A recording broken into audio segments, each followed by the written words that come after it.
Test, test, test, mic check, test, test. Anyone having issues?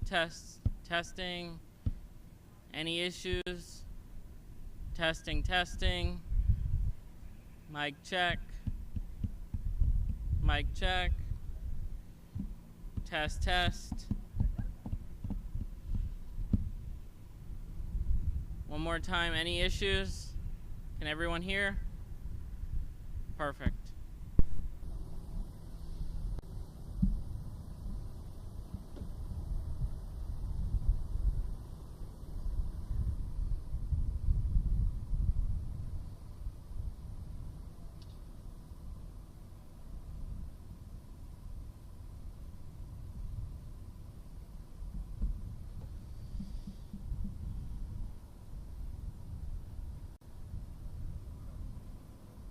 One last time, is everybody good?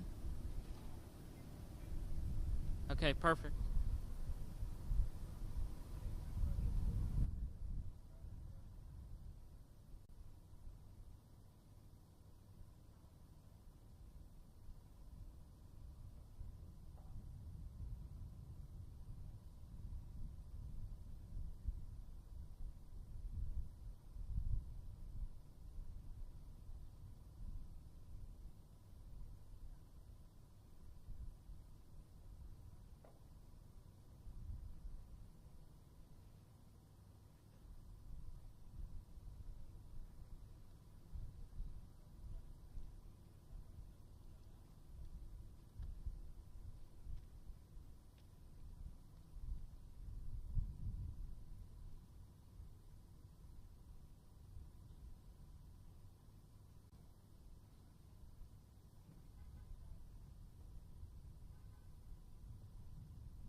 Well, good morning. Back here in South Florida, joined with Blaise Ngolia, our Chief Financial Officer in Florida, Division of Emergency Management Director Kevin Guthrie, ICE Field Office Director Garrett Ripa, and Executive Immigration Director for the state of Florida, Larry Keefe.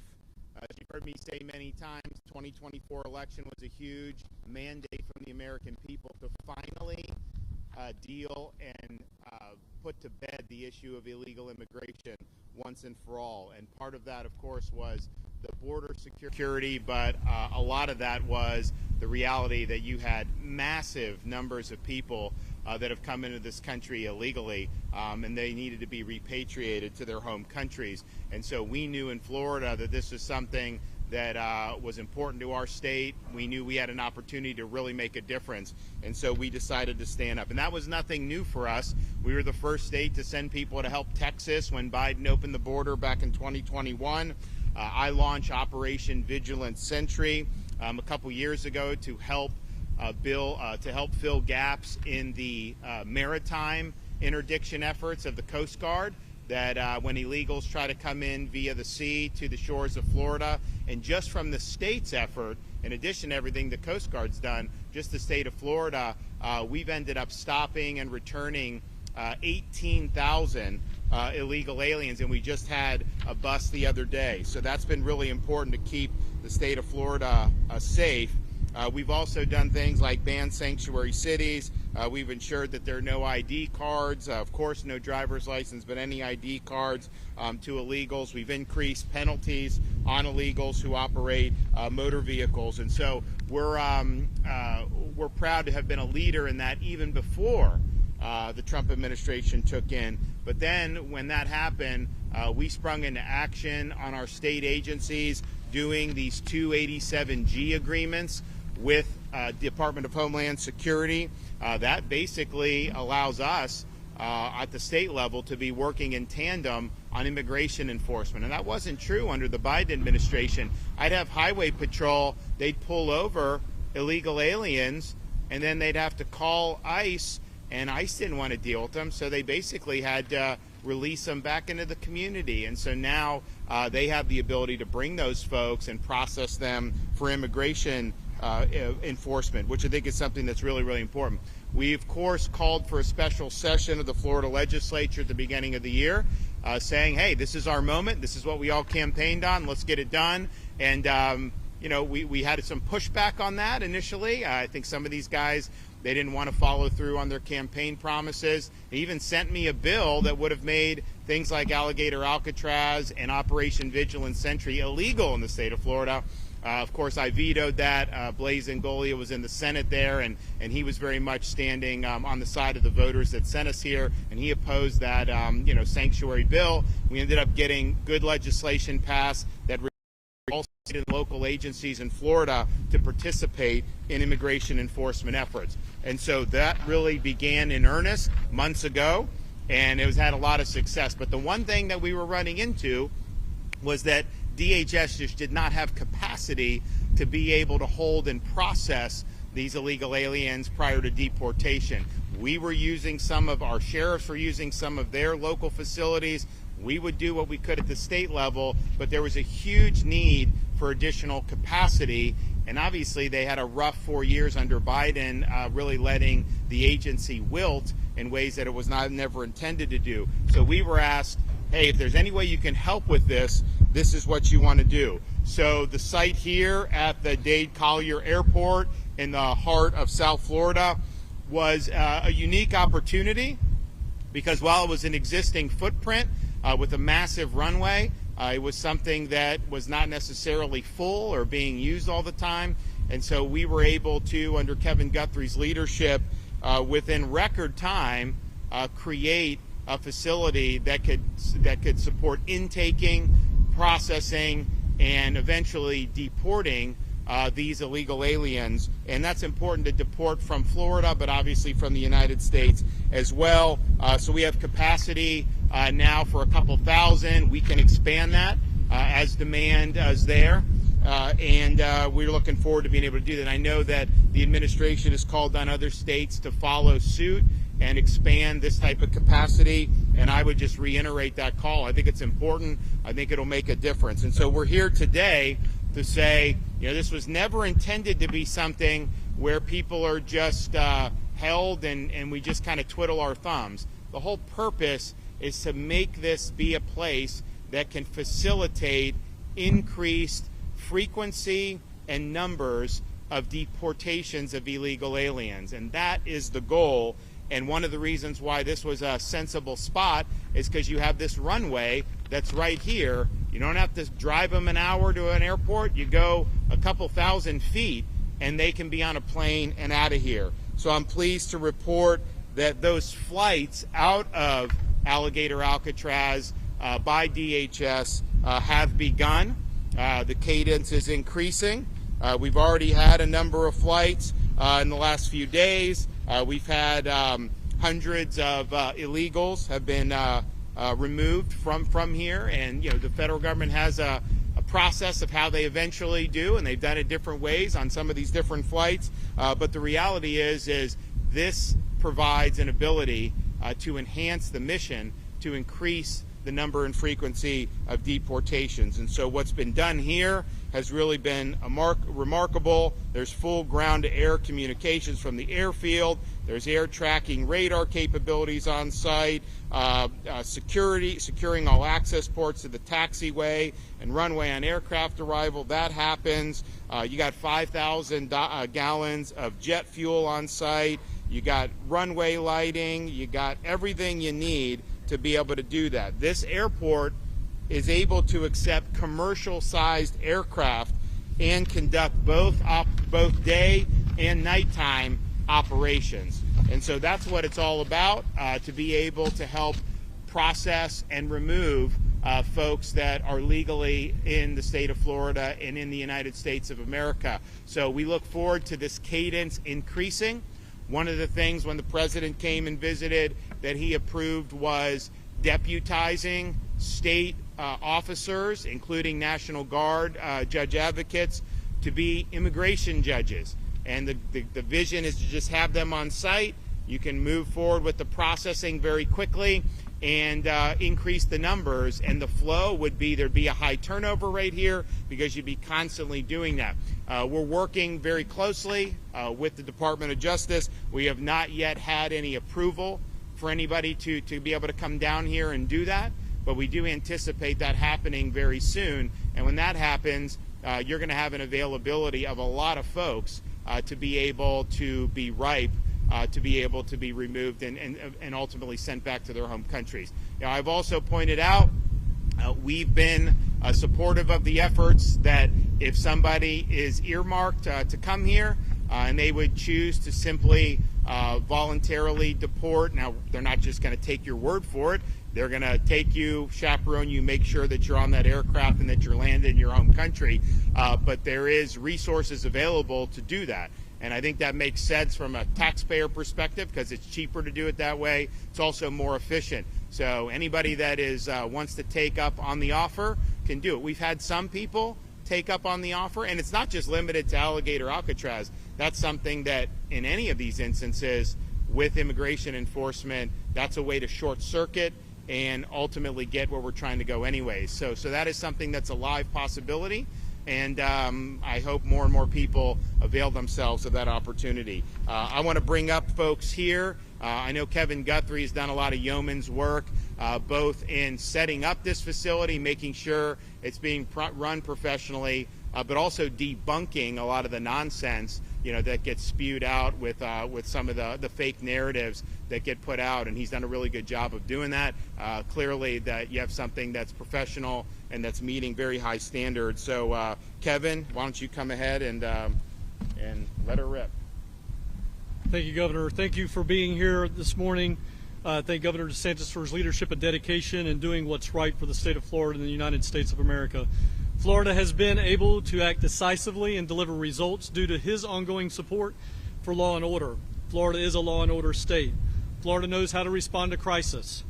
We specialize in response and recovery, acting fast, and most importantly, logistics management.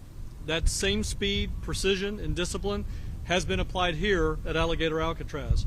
When Governor DeSantis called on us to lead this effort, we brought everything we've learned from hurricanes, severe weather, large-scale activations to the table and made this happen. The focus of this operation has always been and will always be fulfilling our mission, upholding the law, and delivering results. This facility was built and operational incredibly fast and has now grown to have a capacity of 2,000 detainees. Our team continues to work to increase its capacity of the facility, which will eventually hold 4,000 detainees. As our capacity increases, we continue to identify contingency plans to ensure we are ready for hurricane season. I know that I've taken a little bit of heat in the media that the EM guy is not taking care of hurricane season. That is absolutely unequivocally false.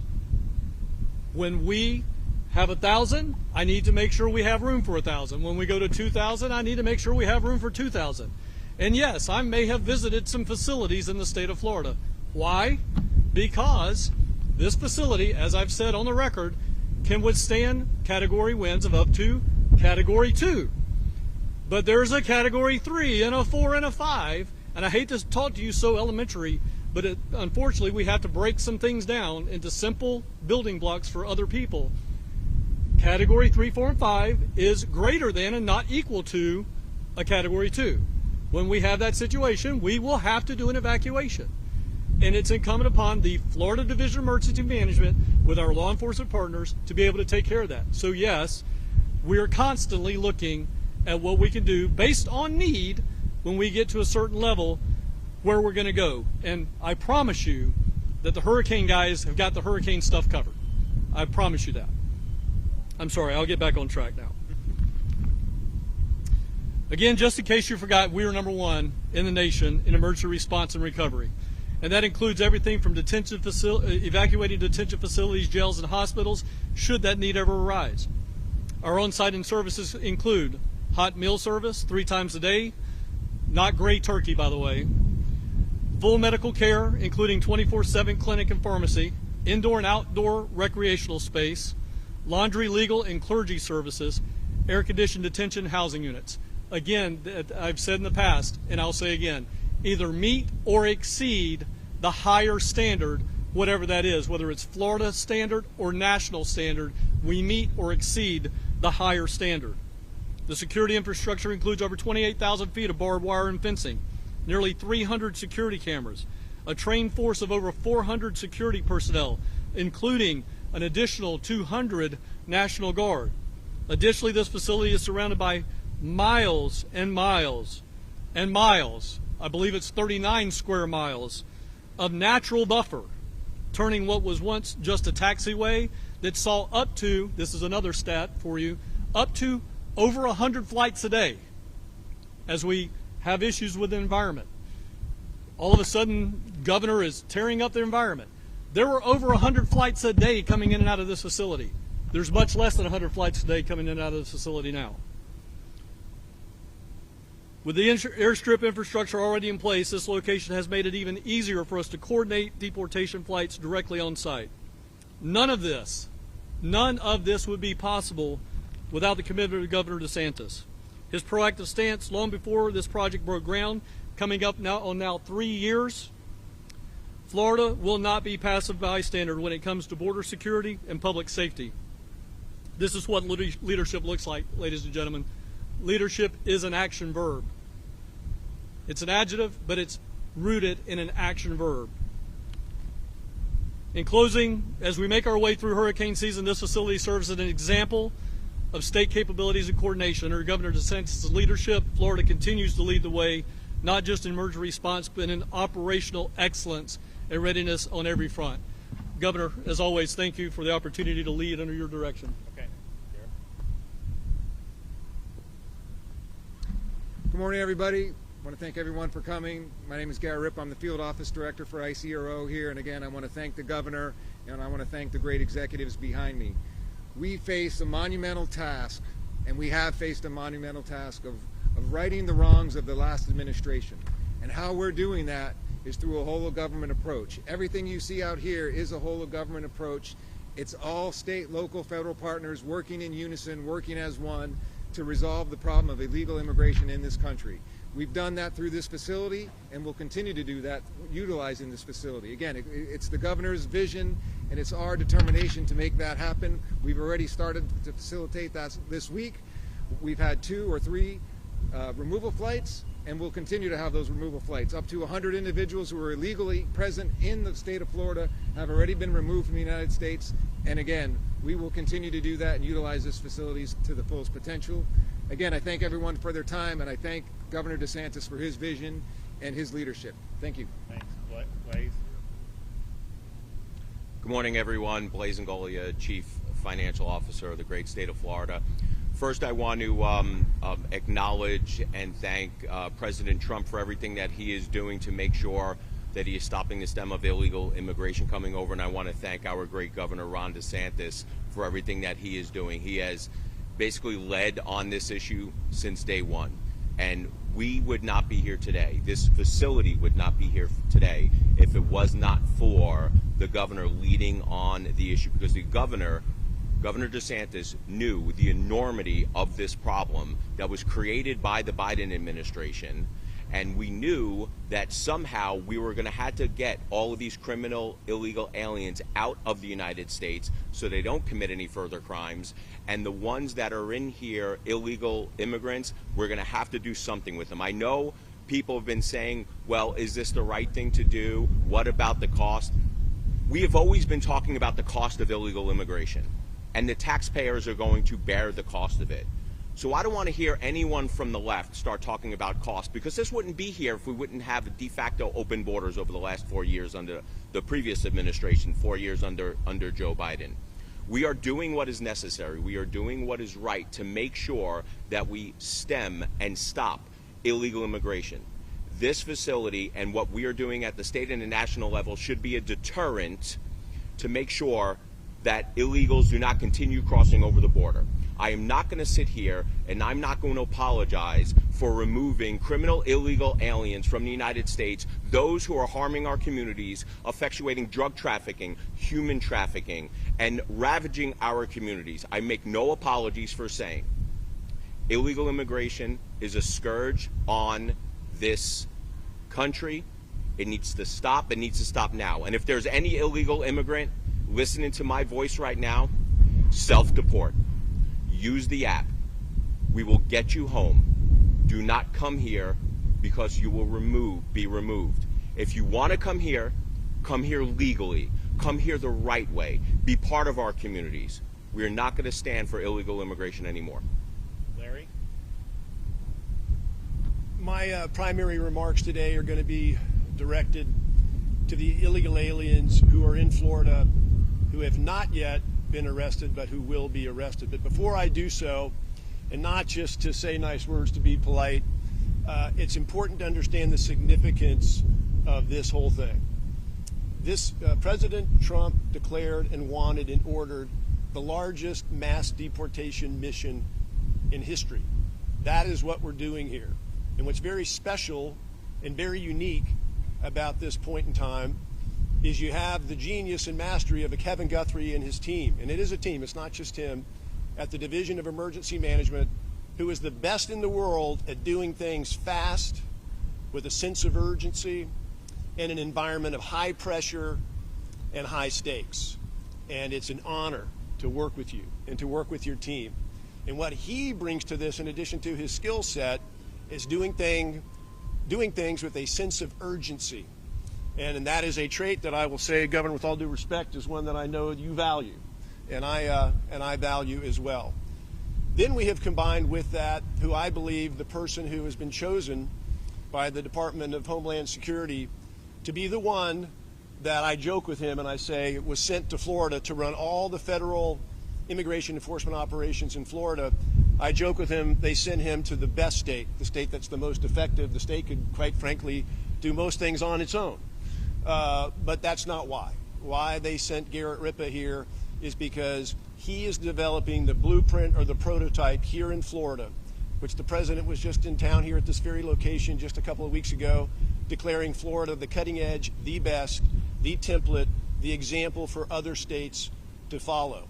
So Garrett Ripa each day, 24/7, on the Guthrie timeline, is working to bring this all together to make it happen, not so we can do high fives and declare victory in Florida, but to be a national leader under Governor DeSantis' leadership, along with President Trump, making this the template, the blueprint that can be scaled and replicated to be generative for the entire country. So now returning very quickly as I look to the illegal aliens who live in Florida, and I want to say this humanely and with respect, not in terms of finger pointing that this is going to happen and that's going to happen. You are still here. Implicit in that is the notion that you are aware of DHS Secretary Kristi Noem's CBP home platform. It's an option for you to self-deport, to have your flight home paid for, to receive $1,000 when you arrive back in your home country, and very importantly, for you to be eligible to return to this country in the ordinary course the right way, the lawful way. But it's critical to know, and not said enough in my opinion, is that if you put that off thinking you can take the risk and it might turn out well for you, you should think again. Because if you are arrested and you come to a place like Alligator Alcatraz, you are not eligible for CBP home. You're not eligible for that. Now you may think that based on everything that you've seen or heard, that the tempo that you have seen the last 5 or 6 months is the way it is always going to be. I'm here today with some new information. That is not the case. There's two very, very significant things that you need to know about that. Here in Florida, we've been leading all the national numbers with regard to immigration arrests for months. And that is largely to the credit of the Florida Highway Patrol, who's had 1,800 Florida troopers out with their universal jurisdiction throughout Florida, not just on the highways, leading the country making arrests. just within the last couple of days, the federal government has issued credentials to over 1,200 Florida sheriff deputies and over 650 FDLE agents and other state and local law enforcement agencies, to where we have more than doubled our capability and capacity to effect arrests. That tied together with us getting good, practicing, getting muscle memory, and making things happen, I strongly suggest to you is it is a new day each day as we go forward now. Don't look back on where we've been. There will be a surge of arrests, and what you see here at Alligator Alcatraz and what's to follow on detention capacity will be here to meet that surge. The other thing, the last thing I want to say about this is that if you're thinking is that, well, it's not so bad if I get arrested, because you know, and you have seen, and we have all lived and seen the last 4 years of catch and release. I'll go, I'll get arrested, and an immigration judge will bond me out, and I'll be right back in the community with my lawyer for 4 or 5 years of due process of whatever we can throw on the wall, thinking there may be some amnesty or something might happen. Well, that's other news. There's been a development within the last 2 weeks that has significantly cut back bond release from detention. It is my strong recommendation to you that if you do not take up Secretary Noem on the CBP home option to return home, that you will very likely be in a place just like this, if not this place, and you will be here for the entire duration of the time that you are exhausting your due process rights. You will not be living freely in our communities while you're awaiting the due process to take place for years or months. So I strongly recommend to you, you consider those things, you inform yourself, make the move on CBP home before you are arrested. Thank you. And so the flights are going. I think the cadence is going to increase. I think you're going to continue to see the numbers really go up dramatically. And then as there's demand, we can expand the footprint here to 3,000. And then we can do Camp Blanding. And I said we've always been ready, willing, and able to do that.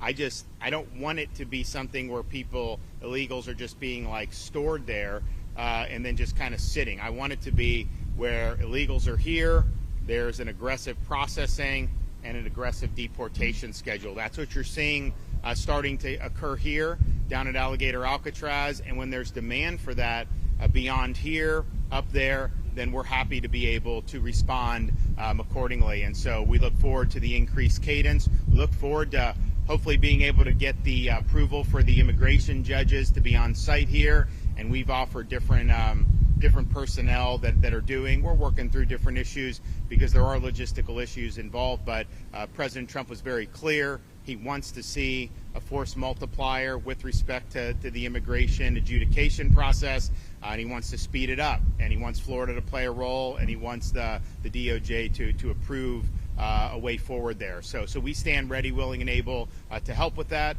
And it's all about just realizing the vision, fulfilling the mandate with what people want. They want the border secured, which has been done very well. But they also want to have legal workforce. They want to have the rule of law. They certainly don't want to have massive costs imposed on their communities because of waves of illegal immigration. So this is our chance to finally solve this problem once and for all. Florida's playing the leading role amongst the 50 states, and I don't think there's anyone that's even close to doing what we've done. Okay, we have any questions?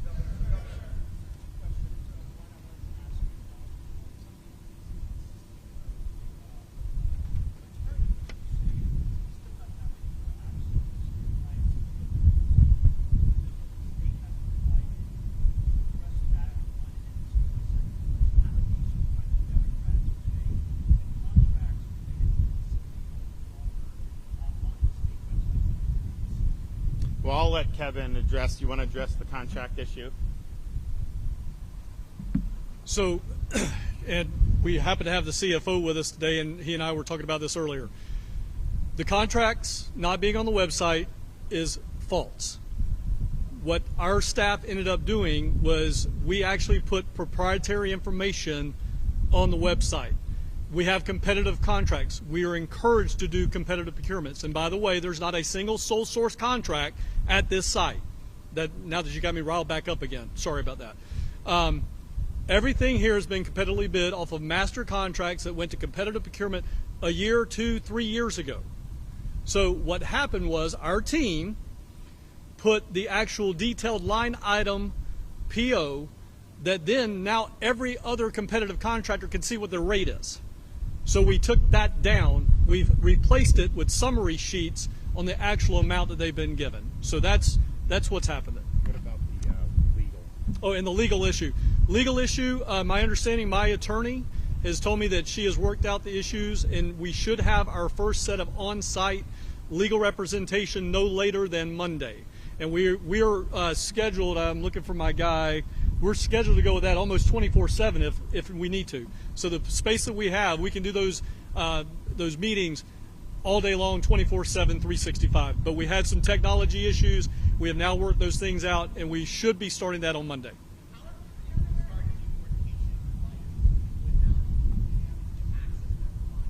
Some of the, remember, there's probably close to 800,000 illegal aliens that have already been ordered deported in this country. Florida, we have at least 50,000, 75,000. I mean, so the idea that somehow, you need some elaborate process in some of those situations, it's just not factually true in terms of the law. DHS can answer on each individual folks, but the whole purpose of having this is to be able to have a very efficient way to deport, understanding that they have to go through this process. I mean, it'd be a lot. I mean, to me, it's like, if you're subjected to traditional criminal process, there's a bunch of due process that goes into that, because ultimately, are you guilty of this crime? There's elements, all this. This should be a pretty simple process. You either have a right to be here or you don't. And really, that's what we need to determine when you do this. And once that's determined, if you're in this country illegally, then you should be subject to expeditious deportation. And that's the goal of what this is doing. But I know that DHS has a whole process for how they do it. Now, from the state's perspective, we ramp all this up. We're running. Once they get on that plane, DHS handles them and process them, deport them accordingly. So, and there's different ways. I mean, I know DHS has, in some instances, just deported people back across the Mexico border, and that's fine. I mean, whatever they think works is all good and good.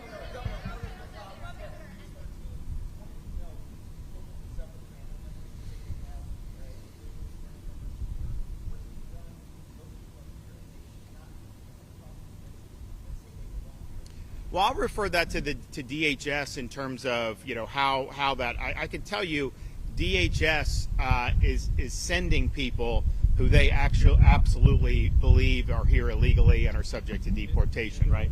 And are on final removal order. There's not a person here that is not on a final removal order. Well, there you go. So everybody here is already on a final removal order. So in that situation, to have a family member say they have the proper credentials when they've already been ordered to be removed through the process shows you that that's not accurate. That they had a process. That process has been executed, and they have found to not have the right to be in this country. I would also just point out, I mean, look, there's a lot of people that have fraudulent credentials. I mean, let's just be clear. When we have E-Verify in Florida, but some of these guys, they have fake IDs, and so if you just run the ID, it actually may come back positive as someone can be here because they think it's somebody else. They don't realize that there's an illegal that has it. But yeah, they've been ordered to be removed from this country, and they have the ability to do that.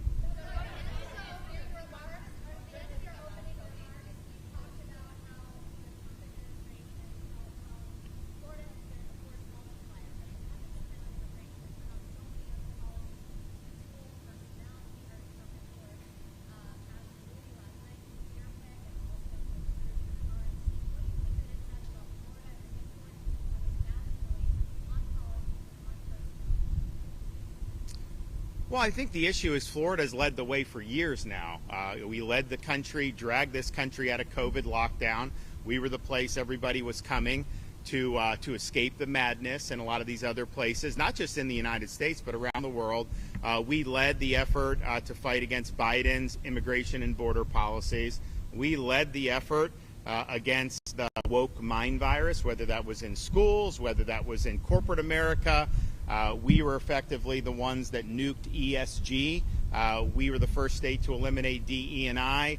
Of course, we've been leading the way on economy 3 years in a row, ranked #1. So I think we've seen issues, we've addressed the issues, particularly when you have some of the far left that's really run amok in some of these places, and may run amok more in places like New York City. If this guy gets elected to be mayor of New York, it's going to be huge fallout from that. So we've continued to lead, and I think the stuff that we were doing prior to the Trump administration taking office, these are the things that conservatives have wanted to see done for a long time. I mean, we've been complaining for 20 years about higher education going off the rails, and yet no one was doing anything about it. So we came in and we've done that. We've really right-sized or course-corrected, I think, positively. And I think what they're doing with Linda McMahon on higher education is positive. We're working constructively. We just did the accreditation. We're going to have a new accreditor that's going to be able to help us get over some of these things that have been holding back higher ed. So on it goes. Law and order. We've been the leading state on law and order. There's no question about that. So all of this is, we've seen problems. We've responded to the voters that have elected us here, and we've led in ways that I think have paved the way for more progress to happen nationally. Remember, when we were taking on the woke, that was not necessarily popular to do. That was at the crest of this madness that was taking hold, and a lot of media, a lot of elites were really going in whole hog, corporate America, educational institutions, and we drew a very clear line in the sand, and we say that our state is where woke goes to die. Now the woke, no one wants to admit that they're woke, right? It's different. It's a few years down the line.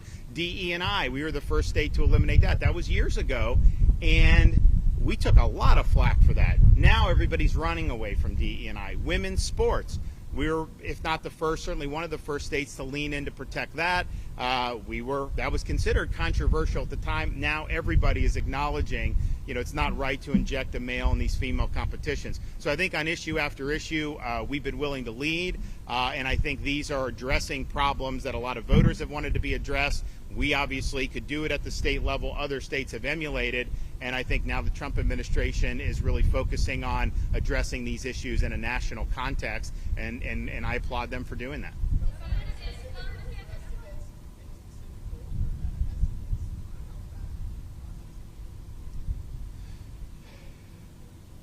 Well, if you think about it, I mean, we have 50, 70, 80,000 illegals that are on final orders of removal already in Florida at a minimum, right? And so, we would love to be able to get that cadence going very quickly to where we burn through that expeditiously. Then some of the others that are still going through some of the process, we want to be part of helping supplement that process with our personnel to be able to move that back quickly. But I mean, if you look at the numbers, I mean, obviously the deportations that have happened nationwide so far, and ICE has been understaffed, is not scratching the surface of what would need to be done to get to where you have the largest mass deportation in history, and where you're even just addressing the Biden people, right?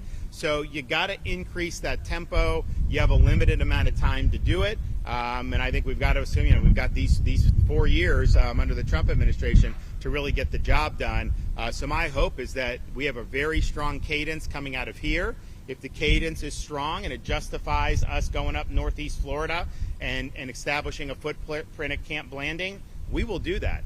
But for us, the reason why we're in this is because we want this tied to helping DHS remove these folks. That, to us, is the critical element that we want to see done, and then I think, quite frankly, the voters want to see done.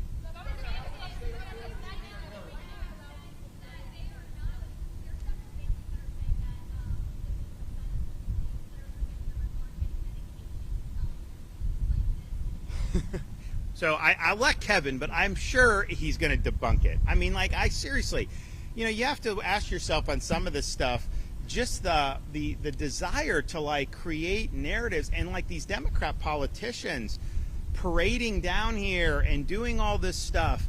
And I'm just thinking to myself, I've never seen one of you show up to comfort an angel mom who's lost a child because of illegal alien crime. I've never seen you raise any concern about the victims of illegal immigration. Not one time have I seen these Democrats caravan anywhere in this state, hold a press conference to be able to stand in solidarity with victims. I've never seen that. These are stunts that they're pulling because they're increasingly politically irrelevant in this state, and they're trying to latch on to whatever they can, to create phony narratives. But I will let Kevin address that. So again, simple answer, absolute crap. We have on this facility the ability of a full-fledged medical center with x-ray capability, sonogram capability, prescription med capability. When these individuals come here, and I'm glad you asked this question, again, we reiterate, everybody at this facility is on a final removal order. They have been in CBP, ICE, ERO, AMO custody for a while. It's not like they just came into custody last night. They have been underneath the federal government's health and medical arm. They get brought here. They come with what we call a face sheet that tells us everything that they're on. We have that medication on